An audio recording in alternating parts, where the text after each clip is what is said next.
everybody. Great topic for after you've eaten lunch. Okay. Just briefly about Zimmerman Marine. We've been in business for just under 40 years now. We have 5 locations. Charleston, South Carolina is our southernmost one. We're also in Southport, North Carolina. 2 down on the lower Chesapeake Bay, Deltaville and Mobjack Bay, and of course here at Herrington Harbour North. Before I forget, the PDF of this presentation is available on our website.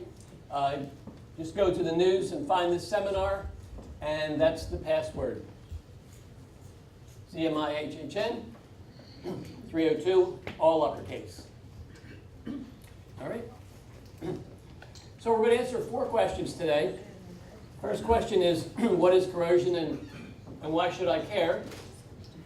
Second one is, what is bonding and do I need it on my boat? The third is, can other boats or the marina wiring cause corrosion on my boat? And the fourth question is, will I fall asleep during this presentation? And I'm watching. So, what is corrosion and why should I care? We have all these different terms. The one that you hear most often is electrolysis. It's actually the only term we don't use. Electrolysis does not refer to one of the forms of corrosion. We have galvanic, stray current, crevice, and pitting. And those are the 4 we're going to look at today. So when somebody says, I have electrolysis, it doesn't really point to a specific problem that exists. The primary one is galvanic corrosion. Galvanic corrosion is a natural, normal function of metals. If you take 2 different metals and immerse them in a conductive solution like salt water, immediately a flow is set up between the 2 metals. And one will start to send ions, particles, to the other. It always happens. It's very predictable and very measurable. And we have this wonderful galvanic scale that shows where all the metals fall in relation to the others, and anything to the left will be the one sending particles to a metal to the right. And the farther apart, the stronger the flow. Now notice that, not surprisingly, zinc and aluminum are way over here to the left, and the metals we're trying to protect, bronze, stainless steel, they're to the right. So that's why these metals are chosen to protect your boat from corrosion, because they will very readily set up as the one to be sacrificial. So we call them sacrificial anodes. We used to say zincs. We'll talk about that here in a bit. But zincs is really no longer a good descriptive term, because quite often now they aren't zinc anymore, with good reason. So they're anodes. And your anode may be zinc, or it may be aluminum, or it may be magnesium.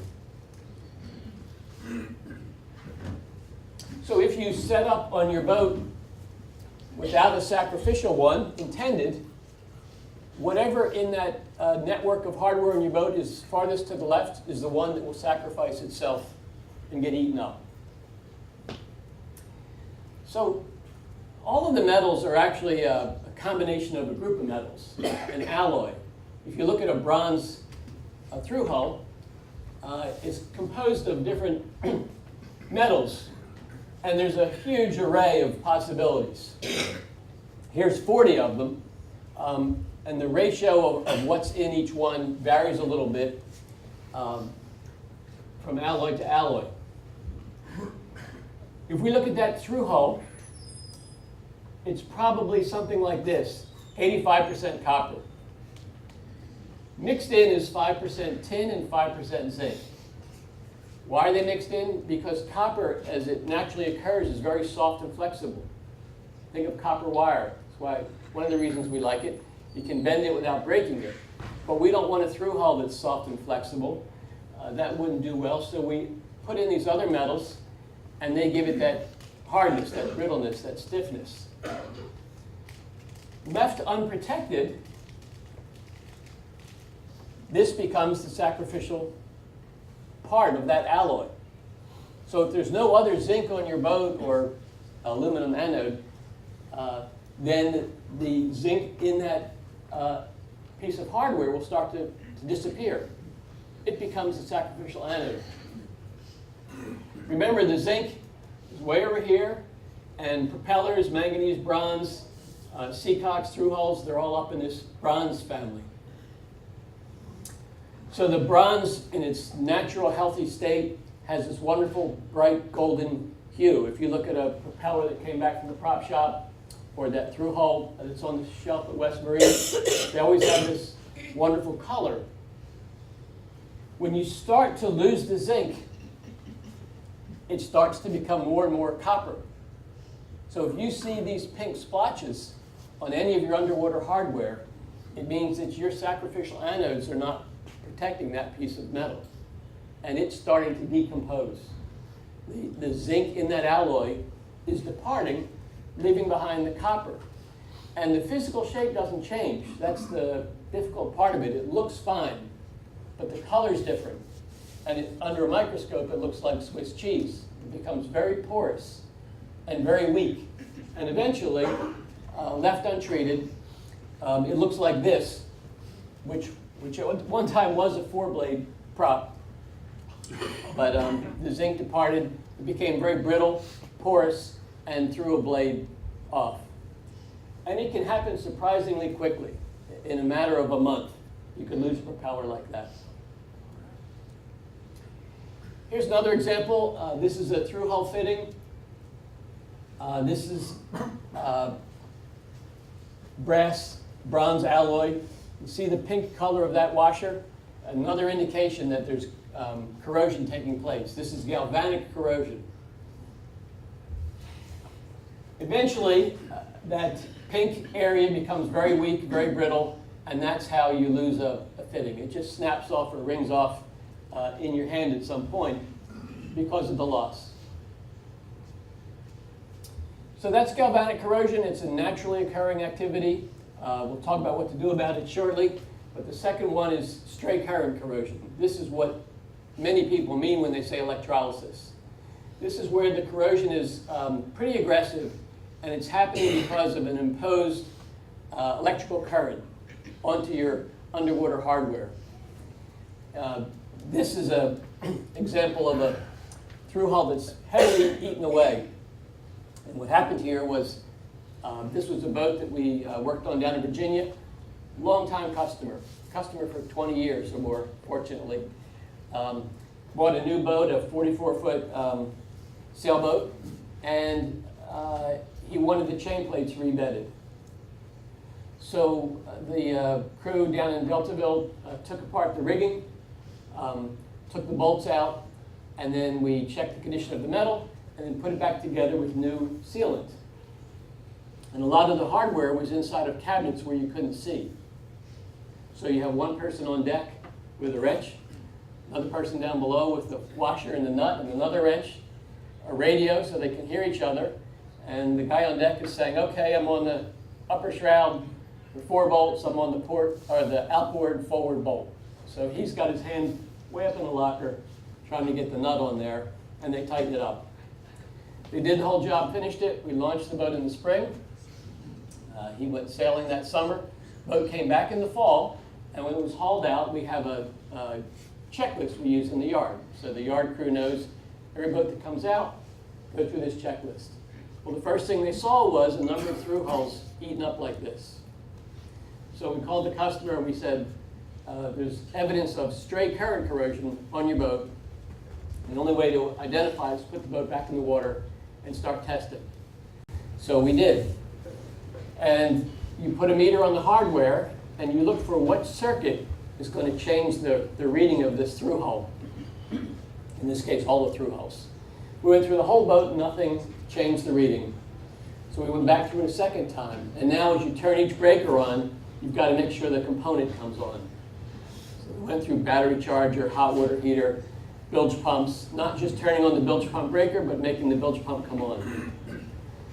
They got to the stereo system, and when music was playing, the voltage reading of these underwater hardware spiked.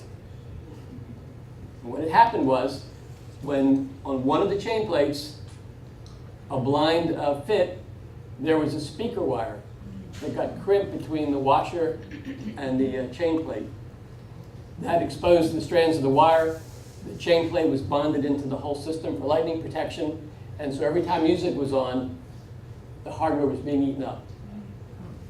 Fortunately, he didn't listen to that much music, but you could eat up one of these through hulls very quickly with stray current corrosion. Now, the thing about stray current corrosion is it's almost always DC. It's from your batteries, something that runs off of your batteries. It's really rare that it's induced by AC current, which would be shore power wiring or the marina wiring. So if you have stray current corrosion, then you're looking for a DC circuit on your boat. Probably something like this, pretty common. Bilge pump wiring, it's a DC circuit. These come with a fairly short pigtail. Whoever installed it made the connection with a butt splice, maybe some heat shrink, and laid it in the bilge. Just a matter of time before the salt water starts to break that down. That's why these connections should always be made up high. They're out of the water. But that bilge pump with a splice in the bilge would very quickly start to attack your underwater hardware. These two others, crevice corrosion and pitting corrosion, are primarily related to your shaft. This is a good example of crevice corrosion. This is a one-year-old boat, very deep crevice eaten into the shaft. Same thing here. The chemistry is bewildering, and I don't understand all of it, but I do know that when you put two metals together and create a small crevice, a small crack, a small place where two things meet, that encourages this kind of corrosion. The second kind is pitting corrosion, which is much more common. If you pull your shaft out, you might find it's all pockmarked and pitted like that.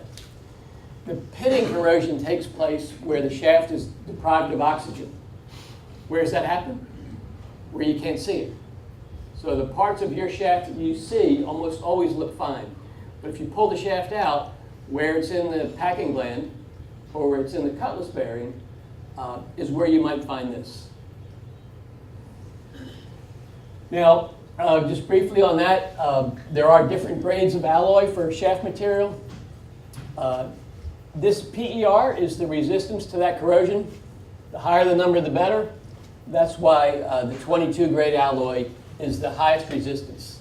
For those of you who don't use your boats all the time, it pays to have that alloy because when the boat sits, there's no oxygen stimulated around the shaft. And when that oxygen is absent, the corrosion starts to build up and eat away. Now, if you're not sure if you have Aquamet 22, if you go back to your boat and you stick a magnet on it, if the magnet pulls to the shaft, it is not 22. It's non-magnetic material. If your shaft is magnetic, it doesn't mean you have a problem, but if you're getting ready to go on a trip, maybe offshore for the first time, maybe a trip down to the Bahamas, then it would pay to pull the shaft and have a look because it's going to fail, corrode in the places you cannot see. So, sacrificial anodes. Let's go back to this chart. And over here we've got zinc, aluminum, magnesium. These are the three most desirable sacrificial anodes because they're way over to the left. That's a classic anode put on the shaft. That's zinc, which we're all used to. Zinc is what we all grew up using. It's the most common one. The advantages are it's easy to find. The negatives are they are not as effective in brackish water, and they're ineffective in fresh water.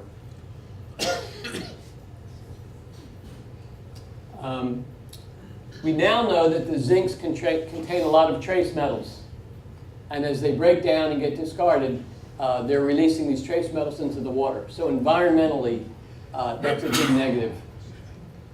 Now, aluminum has really come onto the scene in a big way. And Herrington Harbour North, as I understand it, you fully embrace aluminum for sacrificial anodes. The advantage of them is they are effective in salt or brackish water. So as the water gets less salty, the zinc is less effective. The cons, a little bit harder to find. And this is a big one. If you have aluminum and you're in a marina where everybody else has zinc, then you become sacrificial to those zincs. So fortunately here, since Herrington Harbour has transitioned to aluminum, that's far less likely. But it's something to be mindful of if you're in a marina that's predominantly people with zincs.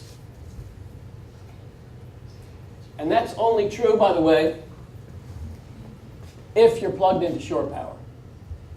I'll show you why in a minute. Magnesium is the third choice. That's the best one for fresh water. It's highly reactive. Remember on that scale, it was the farthest to the left.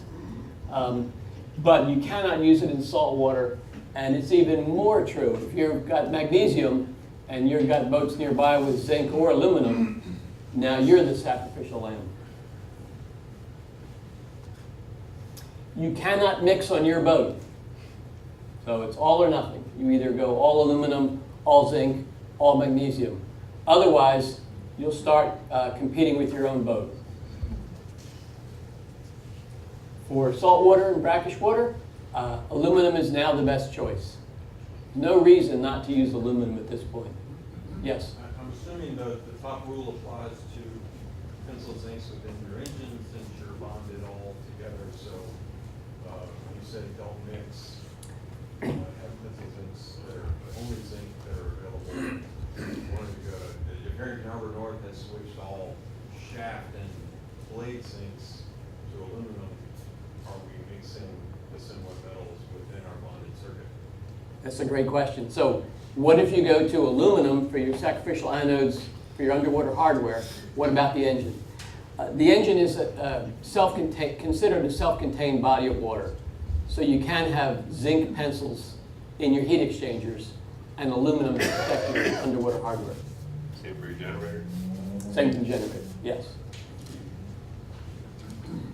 So what makes the sacrificial anode work is the bonding system. Remember, we said that two different metals, no matter what they are, if they're not the same metal, they're going to set up this flow right away because of this difference in voltage potential.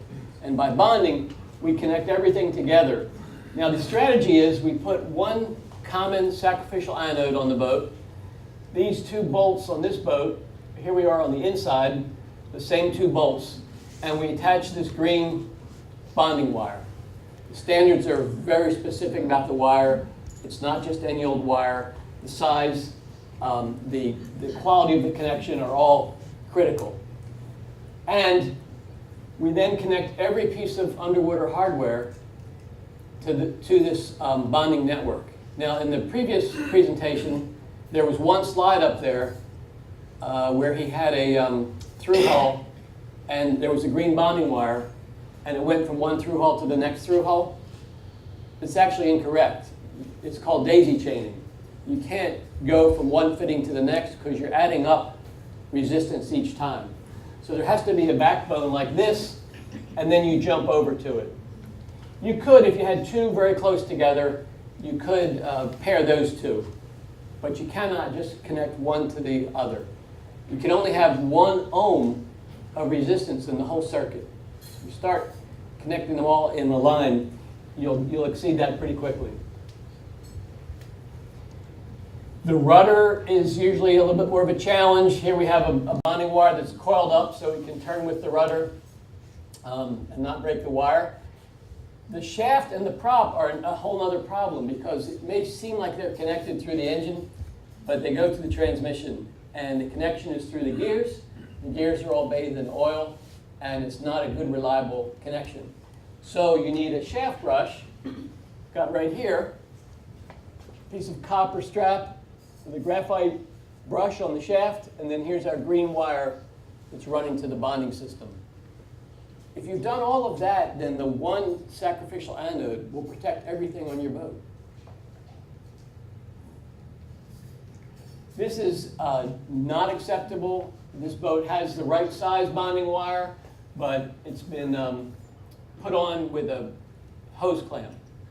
That's not going to meet the continuity requirement that we have. Here's another one, hose clamped on, and the wire's too small. It's got to be 6-gauge wire with a proper electrical connection on it, just like an electrical circuit. What type of wire? 6-gauge. Not size, but type? Oh, marine wire, Copper? copper, yeah.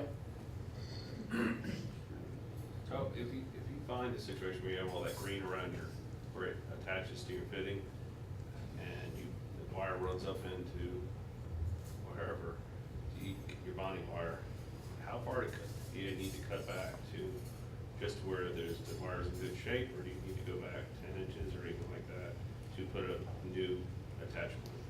The question was, if on your boat you're finding this kind of corrosion at the end of the wire where it's exposed, how far back do you have to go?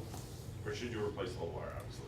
Well, you could start with the ohmmeter and find out, cut away the end, put a good terminal on it, connect it, and put the ohmmeter on it and see if you're good with a multimeter. Yeah. Do I have too much resistance here, or am I within the standard? If you're not, then you're going to have to strip back the wire, see how badly corroded it is. You might have to replace the wire. So it's just a matter of how much ohms you're getting. Yes. 1 ohm is between any 2 points. The splices aren't good. Splices are a problem. Yeah.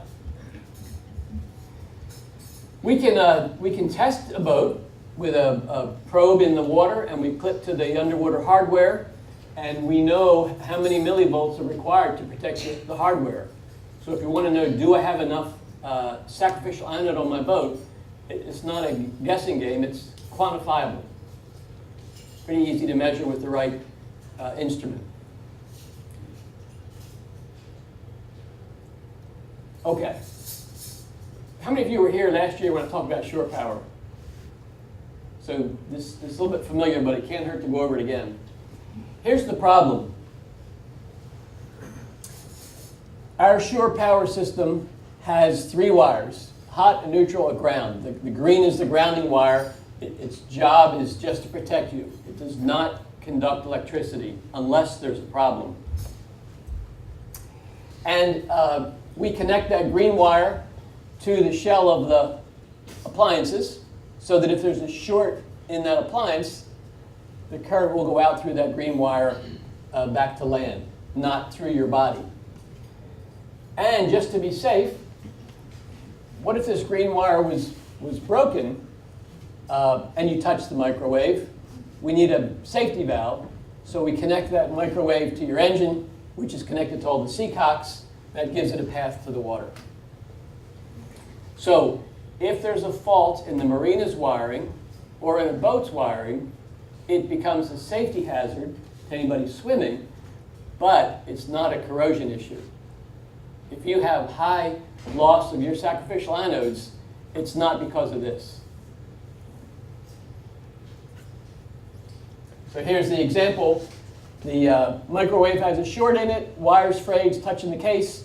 We're going to send current back this way and protect you. So when you're in the marina and you plug into shore power, your green wire connects to everybody else's green wire. So everybody on that pier is all connected together. That's no different from the green wire that's connecting each seacock on your boat. Through your shore power cord, you're now connecting to every seacock on the next boat. And they're connected to every seacock on the next boat. So you're one big bonding system. Now, your sacrificial anode will not only protect your boat, but it will protect any other boat plugged in at that dock that has a problem. So if you have accelerated loss of your sacrificial anode, it might not be your boat. It might be another boat at that dock.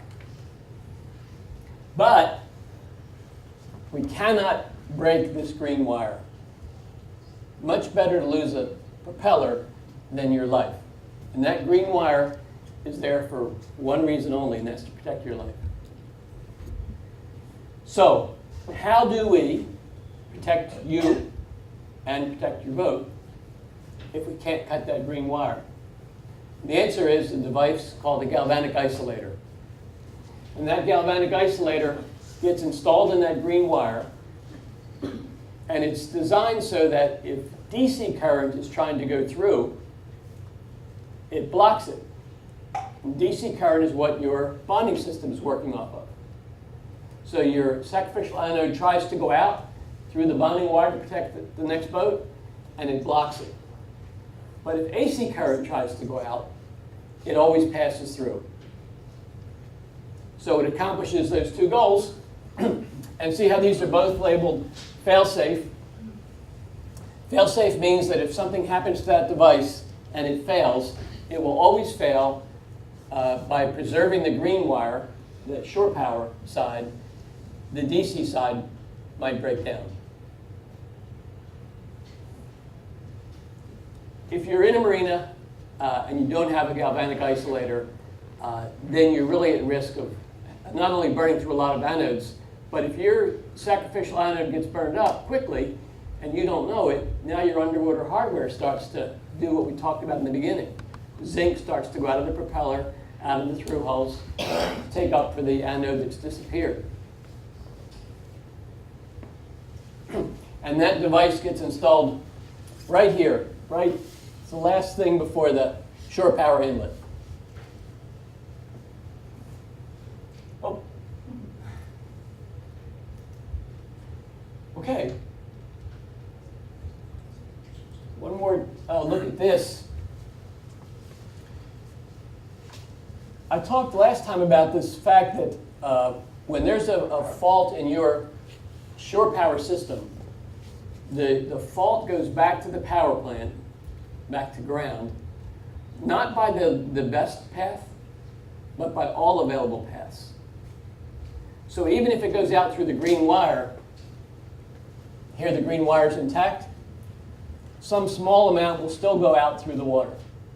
Fortunately, it's not enough to hurt anybody because the green wire is intact. But if the green wire is broken, now all of it will go out through the water, and that's how people get electric shock drowning. So that's why I really want to make sure nobody messes with that green wire. That's its job. Okay, I wanted to make sure I allowed time for questions. Yeah. When would someone disconnect that, the silver box that you showed in that picture? The galvanic isolator? Yeah. Why would somebody disconnect it? Yeah. I don't know why you would disconnect it. Yeah. They do fail. They have to be tested. But if it's working properly and there's one there, you absolutely want it to be intact.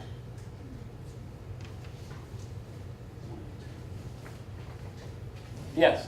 How do you test it to see if it's good or bad? Some of them have a test on them, but mostly you have to test them with a meter that can test diodes. And the manual tells you how to go through that testing procedure. Yes? When you go to a different marina and, I look at the power pedestals and I'm looking at it going, I don't know about plugging up here. Is there a way to check for, because I know in homes you can use a plug eye and check open grounds, hot neutral, reverse, whatever, but is there anything like that for in the marine world? The question was, you're traveling your boat, a different marina, you go to plug into the shore power pedestal and it looks questionable, you're wondering is it safe? Your boat should, and almost all are, set up with a reverse polarity indicator. So if there's a fault on the pedestal, your panel will either set off an alarm or shut down. And all the newer boats have what's called an ELCI. So they're sensing a leak and interrupting the circuit automatically. TLC, since what year? ELCI, I think, was I forget the exact year, around 2008. All new boats since then. You can retrofit one pretty easily. An ELCI is like a ground fault breaker for your whole boat. They had them in Europe way before we did here. I think Europe was ahead of us by 10 years or more in mandating that on all boats built over there. Next question would be straight current in the water around your boat. Is there a way to test for that? Is there a way to test for stray current in the water around your boat? There are some devices on the market that you put in the water, and it has an alarm on it that indicates the presence of stray current. We bought one and tried it in the boatyard in Virginia and didn't have much luck getting it to go off. The only way to test it at your boat is with a meter on your shore power cord.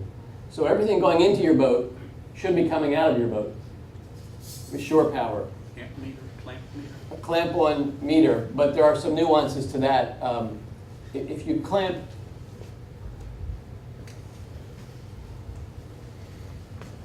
around your shore power cord, you're also clamping around the green wire. So if there's a fault, it's going to read 0 because it's going out through the green wire and you won't know it. So to test it accurately, you have to bypass the green wire. But you clamp around the shore power cord and it should read close to 0. You're allowed up to 30 milliamps. If it's above that, then there's a problem. So how many of you have plugged into a marina the past year and had the pedestal shut down? Anybody? They have reverse polarity. Reverse polarity. There's new standards being phased in, and all the marinas, new installations have to meet this new criteria, and the technology has not caught up yet. So it's very common if you're traveling on your boat, you may have been fine here, you go to National Harbor, let's say, plug in, and the system shuts down immediately. That's because there's a slight ground fault in your boat. Yes? So when you pull your boat out at the end of the year and you look at your zincs, how do you know whether you were had enough zincs, or if there's anything left, is it good, or how much can be left?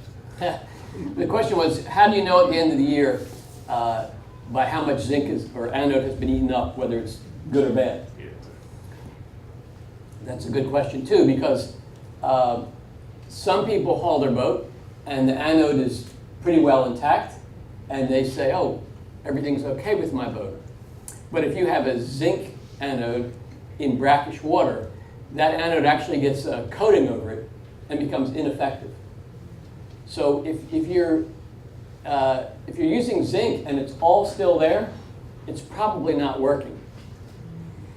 If you haul your boat and it's all gone, then you have a problem.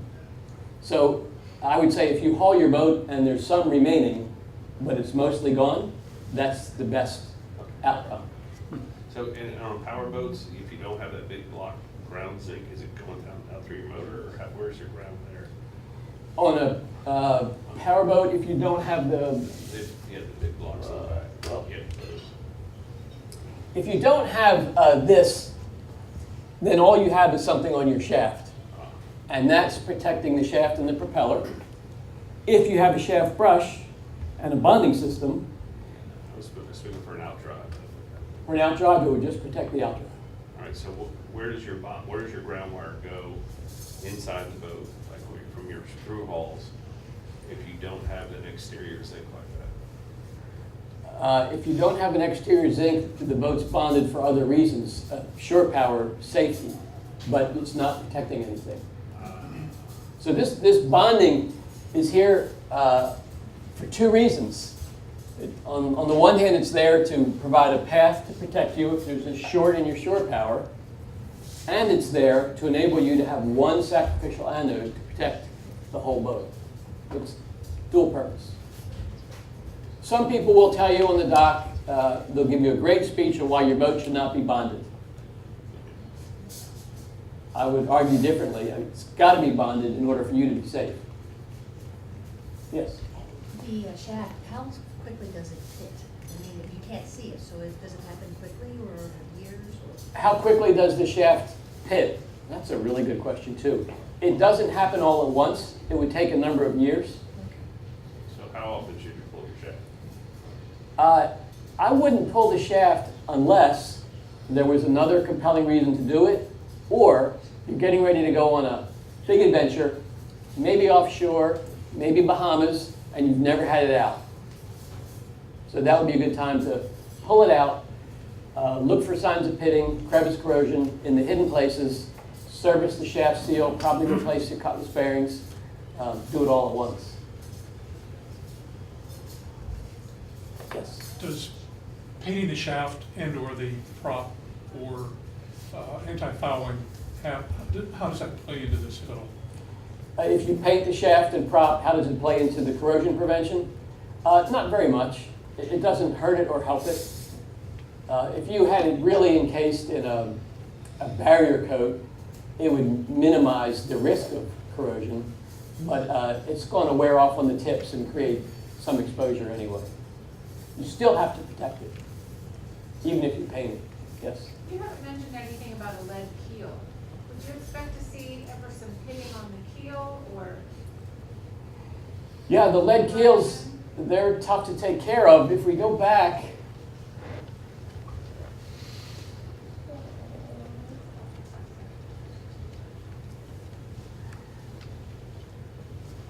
lead is it on here?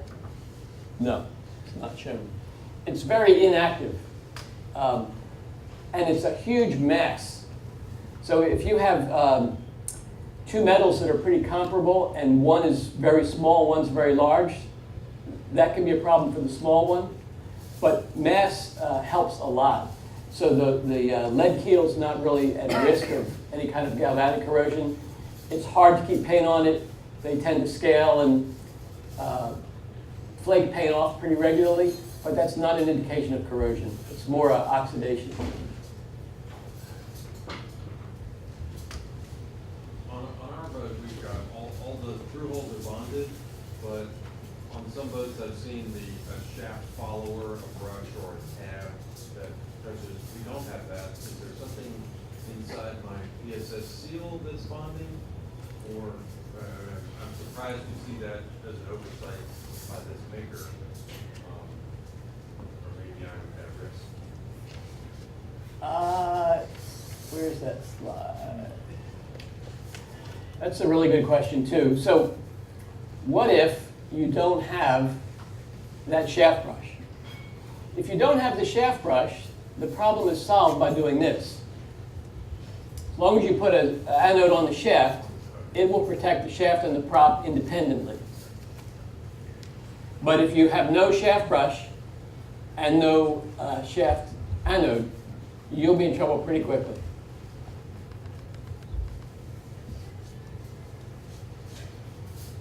I certainly applaud the marina for switching to aluminum. It's a great choice environmentally.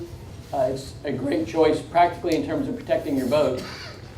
I think at this point, other than out of habit, there's no reason why you would use zinc instead of aluminum. Or use that term. Or to use that term, sacrificial, yeah. Well, paint, Pardon me? zinc. It's Zinc, like yes. saying clean. Change my aluminums? Yeah. I just wanted to revisit that notion of your neighbors having zinc, because I have no control over what other boats on the marina are going to use. Right. So you mentioned the potential issue would appear that you're the only aluminum boat in the marina, or at least in your dock. So how big of an issue is that? Well, if you have the galvanic isolator, problem solved. Okay, I get so. How often should you test a galvanic isolator? Or when would you suggest testing? When would you notice that potentially there's an issue? You wouldn't notice unless you suddenly had an accelerated loss of your anode. Maybe it's been working fine, and then the diver says, wow, it's all gone. I would check it then. Otherwise, every few years. If you go through a survey, they'll check it as part of a survey. Well, I'm pleased that nobody fell asleep. And get back to that slide. Ian's here. He's the manager of the Herrington Harbour North location. If you have any questions about this subject, feel free to reach out, email either one of us, and happy to answer your question. This is a great time when your boat's still out of the water, so it's a good chance to look at some of the things we talked about. And all these slides are available on our website with that password. All right, thank you very much.